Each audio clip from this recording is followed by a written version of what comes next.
Hello guys! Welcome to my channel. So kung bago ka lang dito sa FB page ko, click the follow and like.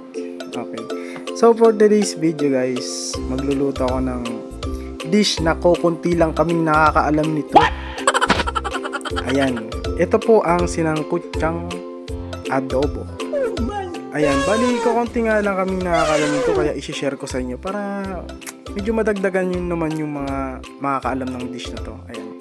So bali, syempre hugasan natin ng mabuti yung baboy. And then naghiwa na din pala ako ng sibuyas dyan.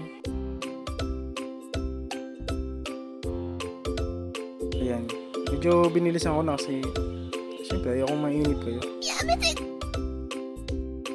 And then bawang. Syempre mas madaming bawang mas masarap.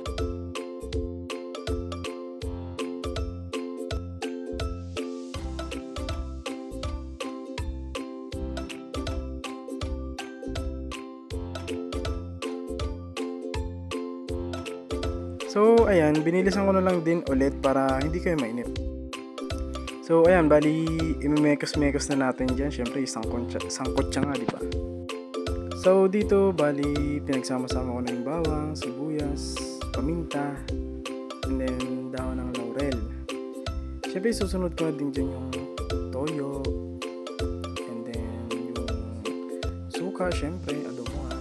And then, imimekos-mekos na natin yan instant, siyempre. Bali, haluan ko din pala to ng malinis na water from Pasig River. Tapos, syempre, continue natin yung mekos-mekos insan para lalong sumarap, di ba? And then, sunod natin tong asukal para medyo may konting kagat ng tamis. Ayan. So, bali, 1 and 1/2 tablespoon nga lang yung nilagay kong asukal para ma-adjust pa natin mamaya yung tamis. Uy, magic sarap. Pero mamaya na yan syempre. Ayan, mekos-mekos ulit. And then, tatakpan natin siya ng about 30 minutes. And then, after 30 minutes, syempre, pinilisan ko na. Ayan, iluluto na natin siya sa bago nating lutuan. Bago nga lang itong lutuan namin. So, nabinyagan ng adobo.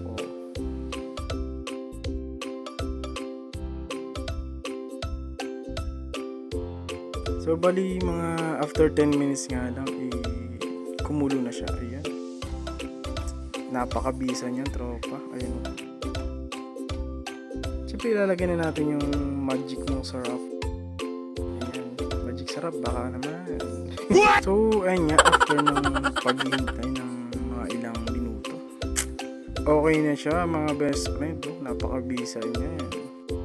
At syempre hindi na namin pinatagal yan, nilantakan na namin agad. Ayun beshi, napakasarap niyan. So ano pa, kakaon na!